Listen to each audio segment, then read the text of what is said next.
No es cualquiera pretende mostrarles diferentes perspectivas sobre lo que significa emprender, desde la experiencia real de quienes se animan a dar vida a sus ideas y se enfrentan al desafío de crear su propio camino.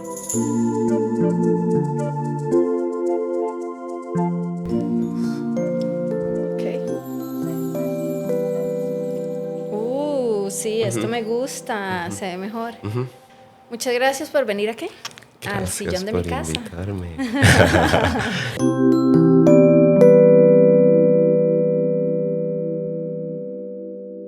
Tu mamá hacía ropa como vos. Mi mamá hacía ropa y por ella yo hago ropa, yo creo, por haberla visto a ella de pronto en la mañana decir, quiero un vestido amarillo. ¡Wow! Y irse a comprar, vamos a comprar la tela. Irse a comprar la tela y ya en la noche se lo cosió y el día siguiente lo tiene puesto. ¡Qué lindo! Ajá. ¿Y sentís que desde entonces querías como hacer ropa o era nada más algo que estaba en tu cotidianidad y lo Sí, admirabas? era como súper normal, como de pronto, ¿verdad? Era como de pronto la idea de puedo tener lo que sea que quiera, pero me lo tengo que imaginar primero. Y la manera técnica yo lo voy a resolver. Voy a poder ir enfrentarme al pedazo de tela y saber cortarlo para darle forma de manera que me lo pueda poner al día siguiente. Entonces, como pensar que eso, que no sé, puedes ver algo, puedes ver una imagen y decir, yo me lo hago. Me parece demasiado poderoso, además. Sí. Es toda una analogía, de hecho. De pronto era como estar en la noche viendo tele más bien, arriba, mi casa de 2 plantas y mi mamá de pronto sacaba la máquina a coser, la ponía en la mesa al comedor. Y mientras estábamos viendo alguna fábula, ella se estaba haciendo su vestido. ¡Qué lindo! Entonces, ¿verdad? Había una cosa ahí, como una secuencia de decisiones y al día siguiente la ves ya con el vestido producto puesto, final.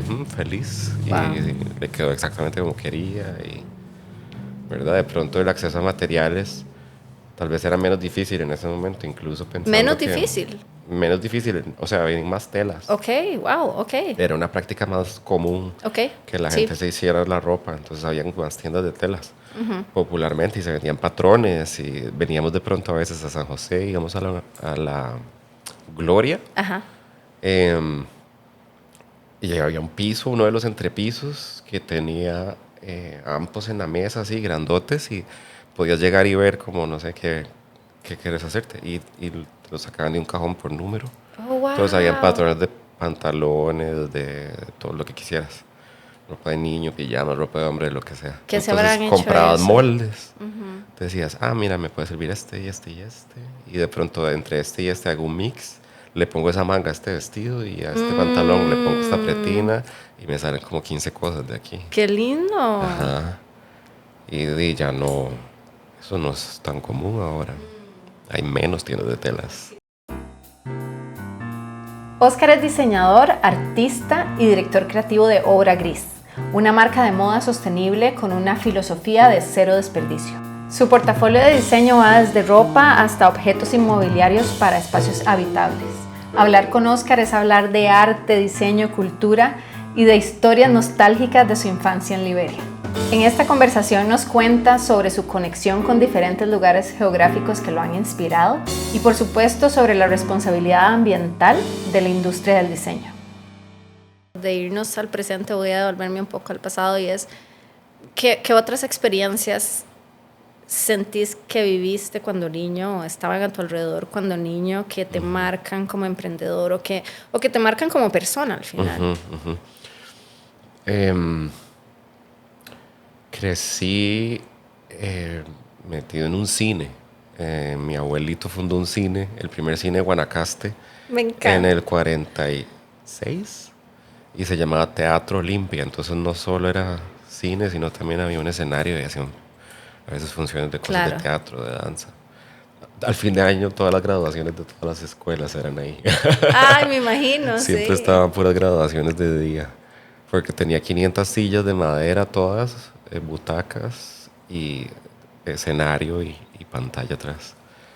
Entonces crecí metido en el cine y pues viendo las películas venían programadas por una semana, entonces si me gustaba mucho la podía ver 7 días seguidos. ¡Wow! Y de pronto salir, no sé, aprendiendo frases de películas. Y de alguna manera siempre como conectaba muchas de las películas gringas, ¿verdad? Entonces, siempre mucha influencia de películas gringas. ¿Alguno que recordes?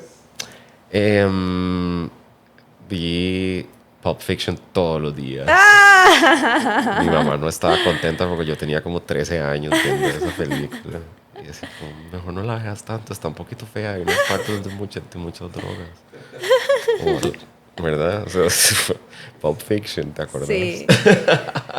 Pero luego la siguiente semana de pronto ponían Clueless y también vi Clueless todos los días. Sí, muchas que sí, podía repetir y verla todos los días que quisiera. Que eso era muy divertido. Sí, claro. Eh, ¿Quién tiene un cine para conocer? Exacto.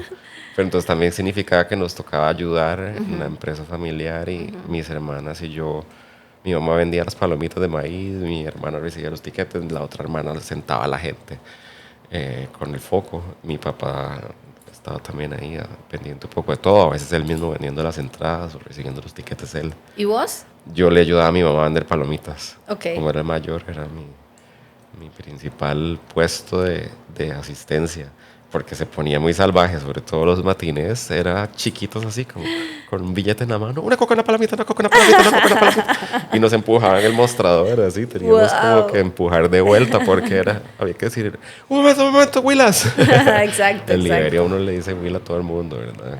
Willa. Willa, espérate, Willa. Y entonces empujas de vuelta, ¿verdad? Porque de pronto cuando nos damos cuenta estábamos pegados al refrigerador del fondo. Era muy divertido. Pero entonces es una infancia también muy llena de artes. Sí. La verdad es que a mí me gustaba dibujar y pintar desde chamaquillo, desde pequeño. Y mis papás pues me daban mucha bola, me compraron materiales. Y tuve profesor de arte que yo venía a mi casa una vez por semana y me enseñaba a pintar y así. Ay, qué lindo. En una época. Así que siempre me dieron bastante bola con las cosas que me gustaba hacer y desde pequeño yo sabía que me quería ir a estudiar arte y que tenía que hacerlo, no, y me tenía que ir de Liberia para hacer eso, ¿verdad? Entonces yo sabía que apenas terminara el colegio de baja al lado a ver cómo sigo desarrollando esos intereses sí, saliendo de un pueblo bastante rural, imagínate, andábamos en bici todo el tiempo. Sí. Y ahora hablo de eso con mis hermanas, que ya no es la misma ciudad y tampoco yo no mandaría a mi sobrina de 10 años caminando a ser mandados a comprarnos, no mandas chiquitos a la calle solos. Bueno, en San José también andábamos en bicicleta. No era de fijo los campos lindos de Liberia, pero en San José también andábamos en bicicleta y ahora de fijo uno no dejaría que los chicos anden por ahí. No. Otros tiempos. Exacto. Sí, como de andar en bicicleta tranquilo a la casa de mis primos y quedarme ahí toda la tarde y volver, no sé, a las 6 de la tarde ya. Que si ya está oscuro, mi mamá llamando, ya está oscuro, véngase. Bueno, Y ya es que además antes no tenía uno cómo llamarlo. Entonces había que llamar al teléfono fijo de la casa. Exacto. ¿Está Oscar? Sí. Dígale que se venga ya. Por cobrar, además. A veces sí. ¿Sentís que Liberia, y sé que esto es un tema que vamos a tocar de fijo, vamos a volver una y otra vez, pero sentís que tu conexión con Liberia tiene algo que ver con tu conexión con la naturaleza y con ambiente y con sostenibilidad, que estoy segura que vamos a hablar más adelante de esto? Sí, de fijo. Con elección y preferencia de ciertos materiales o ciertos colores, incluso a la hora de trabajar. Okay. O a veces lo siento reflejado en el tipo de formas que utilizo. Al principio no lo entendía y no lo veía así. Yo creo que hubo que irse muy lejos para darse cuenta que uno viene de un lugar muy distinto y que por ende los gustos también van a ser bien diferentes. No sé, el tipo de trabajo que hace alguien de Rusia o de Alemania, que fue la oportunidad que tuve formativa, digamos. Contanos de esa oportunidad de Alemania. Contanos, o sea, bueno, pasamos de tu infancia a Liberia y... Después me vine a San José a estudiar artes plásticas y diseño gráfico, cerámica. Sí. Y una vez que terminé eso, me llamaba la atención muchas cosas. Había comenzado a hacer pintura y escultura desde que estaba como, empezando la U. Y junto con Mimi Anzu, que es una de mis mejores amigas y con quien comparto mi estudio. Ella es artista plástica también, nos conocimos en el 2000, en el año 2000. Qué bueno, el año 2000. En el año 2000. Y uno que pensaba que iban a pasar tantas cosas en el año 2000. Y2K. Ajá. Imagínate, la hija de Mimian tenía, no sé, meses. Ahora se va a casar. Y pues empezamos a hacer exhibiciones. Sí. Y de pronto nos comenzaron a dar, ponernos atención en espacios de exhibición o darnos espacio para mostrar cosas. Y como con muchas inquietudes desde el principio. Y como por explorar diferentes también medios, lenguajes, materiales. Entonces no solo como artística, sino también en diseño. En ese momento todavía no estabas en moda. En No, ese momento estabas... No era algo que me más como llamaba la artista atención, plástico. era más artes plásticas. Ajá. Así. Entonces encontré, en mi primer trabajo fue en La Nación y diseñaba el obituario. ¡Wow! Las escuelas. Hubo un par de veces que pasaron cosas raras como al departamento de obituario, buenas, sí, buenas. Alguien que no se había muerto. Ajá. A alguien no te caes bien porque saliste muerto en el periódico y llamó a una persona a reclamar como es que y yo no estoy muerto, entonces quería saber quién había hecho ese pedido, pero es como que no le puedo dar, no, eso no es conmigo ni siquiera, yo solo lo diseño con la Nunca información había que me pensado pasa. en esa broma. Wow. Muy pesada. O sea, pues súper pesado, obviamente, sí. Bueno, entonces estabas diseñabas Sí, obituarios. tenía recién salido de la U, 23 años o 24. Y de pronto tuve un chance de hacer una pasantía en Nueva York, que tuvo muchas partes y que pude hacer con diferentes personas. Entonces, uno era un estilista de moda, que trabajaba para revistas editoriales de diferentes países, que casi siempre es un trabajo que no te pagan, ¿verdad? Lo haces porque querés salir en esa publicación y potencialmente porque Sí. tu nombre y tu crédito salga ahí. A veces con bastante libertad creativa conseguís otras cosas comerciales, pero casi siempre más bien gastás plata en hacer ese servicio. Entonces, bueno, hicimos varias cosas editoriales y luego también estuve un tiempo en Zach Posen, que es un diseñador, ahora es el director creativo de Gap. En ese momento, Isaac es la misma edad que yo. Yo caí ahí como por... Suerte. No sé. Coincidencias. No sé, tal vez no creo que son coincidencias, pero por qué? Craigslist, Ajá. que es esa página como de ahí encontré mi apartamento, que era un cuarto encima de una bodega. ¿Cuál apartamento? Con ratoncitos. No, porque era había todo de ratones. madera y habían huecos y se me metían ratones. Así. Entonces, claro, uno dice, sí, vivo en Nueva York, pero mi apartamento tiene ratones. Sí. ¿Verdad? Llegabas y era como guindar Me acuerdo que hubo una amiga que estaba viviendo en Nueva Jersey y la mamá le mandó unas rosquillas de Liberia. Ajá. Y yo las dejé en mi maleta y ya la iba a ver como 3 días después de que llegué. Era el día de Ay, no. Columbus Day. ¿Y se las habían comido? Suave, ajá. Y entonces, y se habían comido las rosquillas los ratones. No. Ok, pero vivías en Nueva York. Viví en esa Nueva York parte y entonces, suena- a partir de ahí como que caí en un lugar de diseño de moda y dije, Sí. yo debería estudiar esto, quizás, tal vez esto, o sea, está muy tuanis. Y volví y seguía trabajando en La Nación, pero pasé a producción de fotografía. Ok. Entonces ahí como que logré hacer un portafolio de foto de moda y de fotografía muchísimo y trabajando siempre con vestir gente y tal, hasta que logré que me aceptaran en esta universidad que quería ir en Berlín y me fui a estudiar moda y ahí fue como un poco cuando cambió todo. Entonces sí, hay un antes y un después para vos de Alemania. Sí. ¿Cuáles son esas experiencias más significativas para vos en Alemania? Ajá. Hubo un momento, y sobre todo para contrastar con lo que me preguntabas antes de cómo ser de Liberia Ajá. define quizás como Sí. mis puntos de vista, Sí, o sí. cómo el lugar de origen es importante en Sí. general, ¿verdad? Ahí me pude ver en un lugar súper ajeno y abstracto, como en términos de clima, modo de vida, temperamento de la gente, humor, color de la luz. Que daba chance más bien como para abstraerse de todo el color por mucho tiempo, porque es un clima como el que tenemos hoy, Como más grisáceo. como así gris siempre.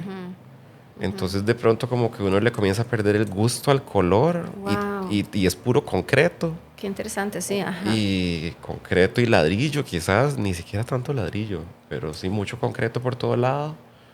Claro, algunos parques y tal, pero de pronto la gente como que todo siempre como muy oscuro, muy negro, muy gris. Y eso lo que hace es que te da chance, entonces ya el color no tiene información y las formas son solo volúmenes. Wow. Entonces yo me daba cuenta que mi manera de trabajar, sobre todo en términos de color, tenía que ver con el color del paisaje del que yo venía. Okay. Que estaba más acostumbrado a ver. Y me encontraba todo el tiempo trabajando con anaranjado, en flor de malinche. Ah, qué lindo. Como un verde limón, hojita de flor de malinche, como este azul que tenés puesto. Ajá. Y por ahí como a veces un rojo o fucsia. Y eso siguen siendo los colores que sigo usando. ¿Y era muy diferente a lo que hacían tus compañeros, por ejemplo? En el todo el atelier? mundo hacía como puros colores pasteles súper pálido. Y decían, latino. Gris, y decían, este colorinche. Y por ahí hice muchos ejercicios como de estampado, que quizás no es tanto por lo que la gente me conoce, no tanto por estampado, sino más bien como por color sólido y por forma. Por las formas, sí, claro. Entonces Alemania de fijo tuvo mucho impacto en mí en términos como de cómo ver las formas y trabajar con figuras geométricas. Cuando antes siempre pensaba que era malo en matemática. No digo que ahora sea bueno, pero por lo menos me calzan tangram, ¿sabes? Este como tipo de rompecabezas japonés que uno hace muchos animalitos con formas.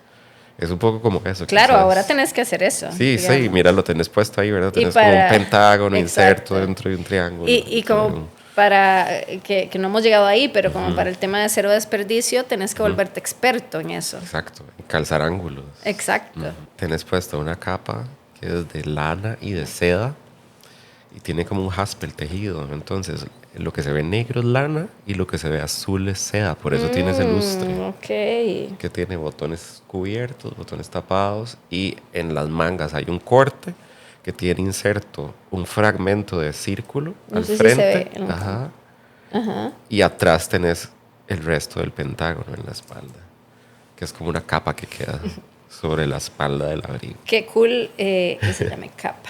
Bueno, todas las piezas son chivísimas y hacer esta entrevista y toda la experiencia previa, que de hecho de eso no se ve usualmente en estos episodios, pero hay toda una práctica previa y una preentrevista y un entender a cada una de las personas que se vienen a sentar acá y en este caso me ha tocado vestirme y ponerme capas y abrigos y vestidos y cosas súper chivas y es muy interesante como que hablábamos, de hecho, en su momento creo que me voy a así adelantar, pero si aprendiéramos a ser más conscientes con el consumo, yo creo que vestiríamos más cool. Algo que experimenté de ir al estudio de Oscar es que cuando te probas una prenda, entendés la filosofía que hay detrás de Obra Gris. ¿Y a qué me refiero con esto? A que generas conversación, no solo ahí con Oscar, a entender cómo se confecciona cada prenda, sino que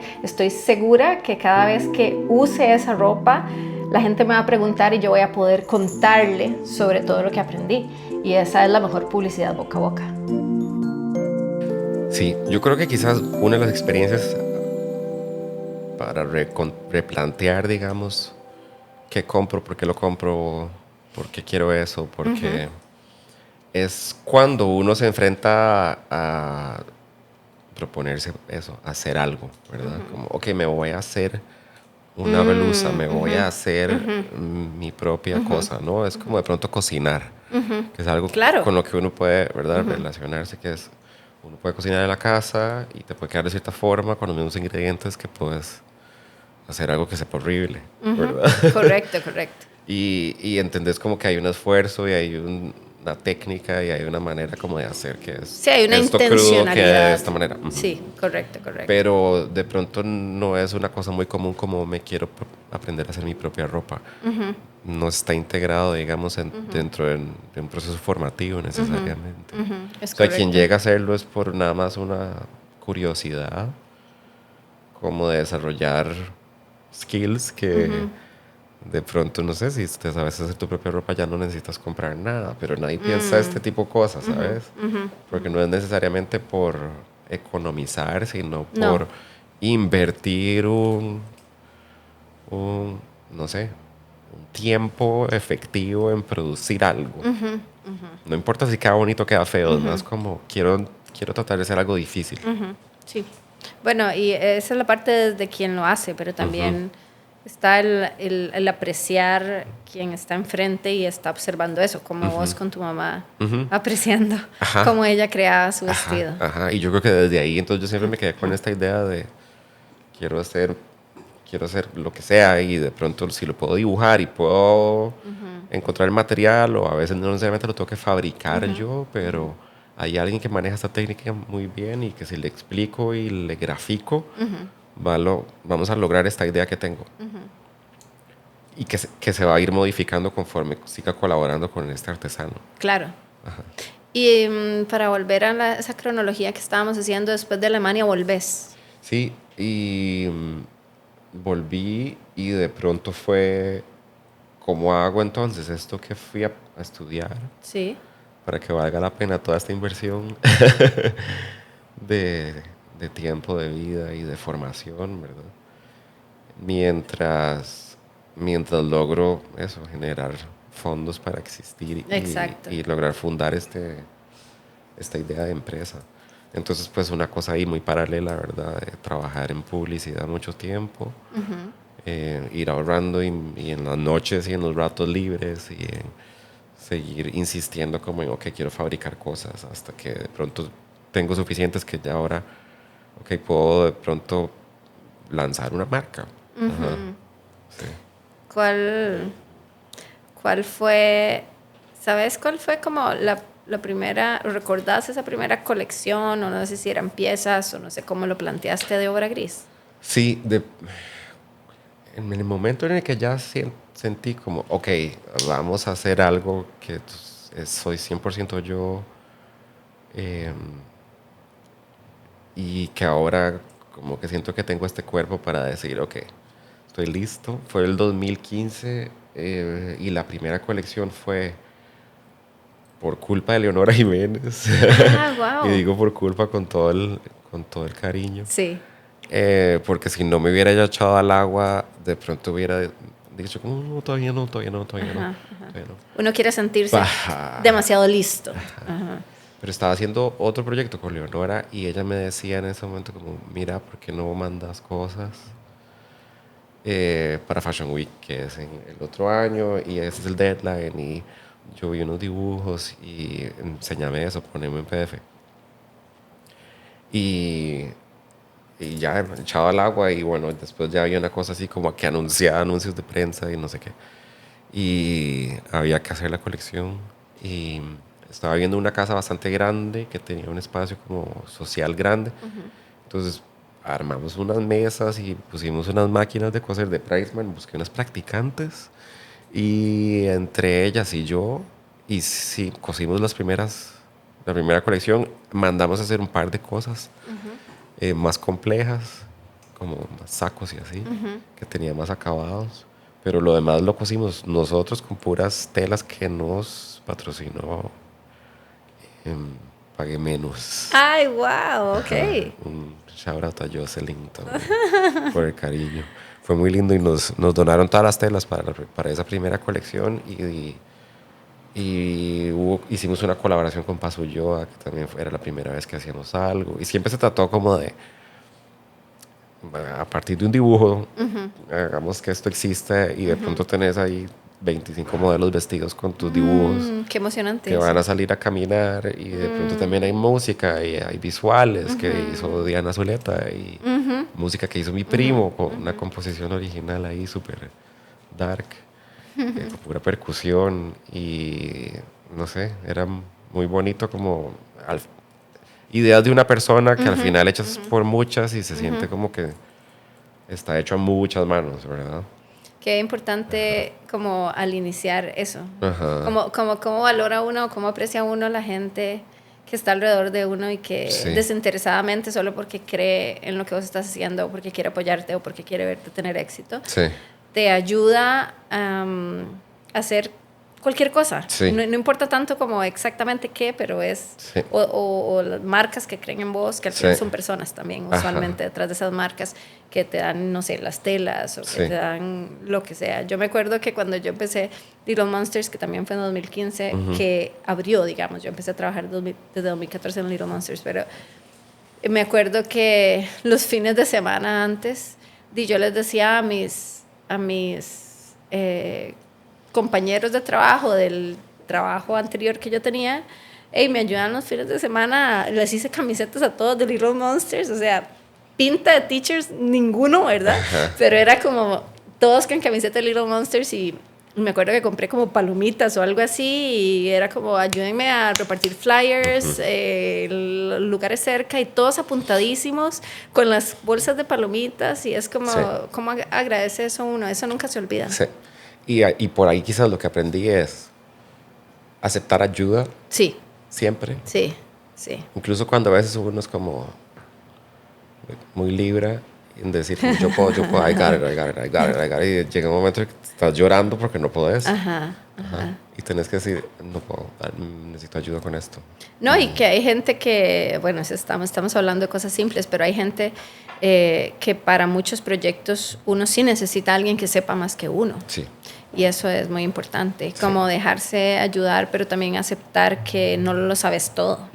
Y que sí yo creo que para emprender se necesita gente alrededor. Sí, sí. Y toda la ayuda. Exacto. Toda la ayuda, porque Exacto.